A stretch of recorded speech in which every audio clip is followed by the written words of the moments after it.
दोस्तों, कई बार हम लोग इस बात पे बहस करते हैं कि संगत का असर होता है या नहीं होता है।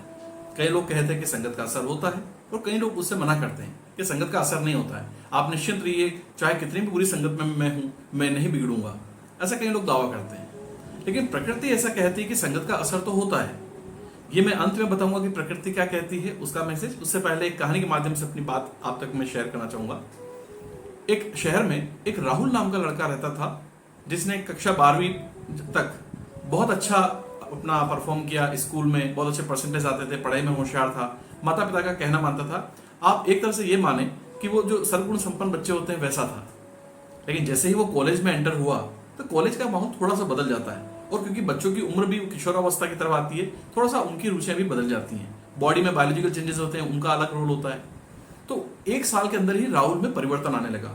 दुर्भाग्य से राहुल की दोस्ती कुछ ऐसे बच्चों से होगी जो ठीक संस्कार के नहीं थे, तो उनकी गलत संगत में पड़ने से राहुल में तब्दीली आने लगी।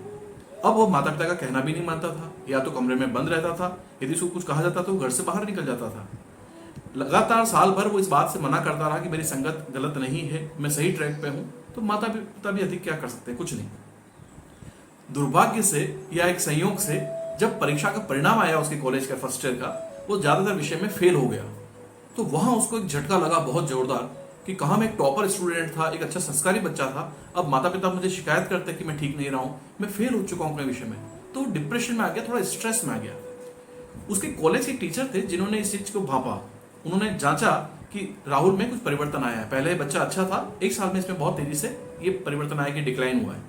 तो उन्होंने अपने घर पे राहुल को मिलने के लिए बुलाया। माता पिता को भी इन्फॉर्म किया कि मैं राहुल को समझाने के लिए अपने घर पे बुला रहा हूँ। ठीक है। राहुल जब शाम को उन टीचर के घर पे गया तो उन्होंने अपने, ठंड का मौसम था तो जैसे अलाव तापते हैं, जहां आग लगाते हैं, वहां एक पात्र रखा हुआ था जिसमें कुछ अंगारे, कोयले जल रहे थे। तो जब राहुल गया तो टीचर ने कुछ भी बातचीत नहीं की और एक अंगारा उठाकर, जो अच्छा लाल जल रहा था बिल्कुल, उसको बाहर उठाकर घास में जमीन पर रख दिया।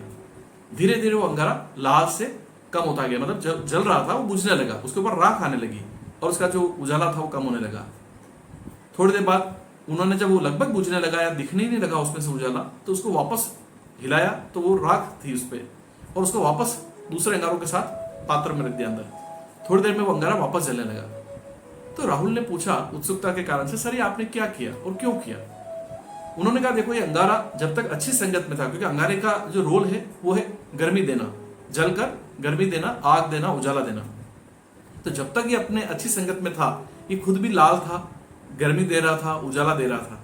लेकिन जैसे ही इसने अपनी अच्छी संगत को बदला और उससे दूर हो गया, तो अब इसकी जो अच्छे गुण थे वो दूर होने लगे, और ये अपनी जो ऊर्जा थी, जो उसका प्रकाश था, वो खोने लगा।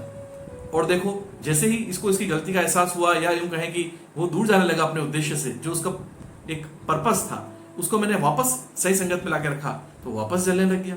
तो उन्होंने कहा कि इसी तरह से तुम्हारे जीवन में भी तुम ये चीज जांचो कि जब तक तुम स्कूलिंग लेवल पे थे तब तक तुम एक अच्छी संगत में थे, माता पिता का कहना मानते थे, तो तुम एक अच्छे बच्चे के रूप में भी थे, स्टूडेंट के रूप में, और एक बेटे के रूप में भी थे।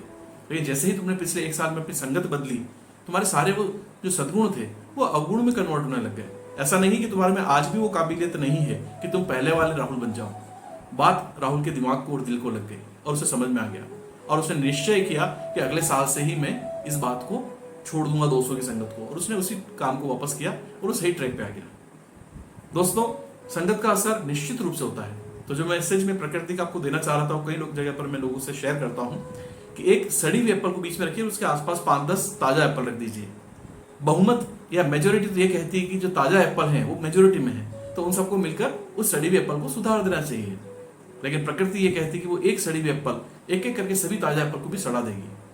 तो जिंदगी में हम चाहे कितने भी अपने आप को होशियार समझें, सजग समझें, यदि हम किसी गलत संगत में, किसी एक व्यक्ति की संगत में भी गलत आ गए हैं, तो मान के चलिए कि आगे पीछे कभी कभी देर सवेर हमारे में उसकी संगत के असर आने लगेंगे। यदि आप जागरूक हैं, अपने जीवन में तरक्की के लिए, किसी भी बेहतरी के लिए कमिटेड हैं, तो आपको वो संगत को छोड़ना होगा, या लगभग न के बराबर ही आपको उसमें एक फॉर्मल वे में उसके साथ डील करना पड़ेगा। आशा है दोस्तों आज की कहानी आपको पसंद आई होगी। इसे अपने मिलने वालों के साथ भी शेयर करें, और आपको अच्छा लगे तो आप हमारा ये यूट्यूब चैनल रक्षित आमेटा टोटल सॉल्यूशन समाधान सब्सक्राइब करें और अपने फ्रेंड्स को भी शेयर करें।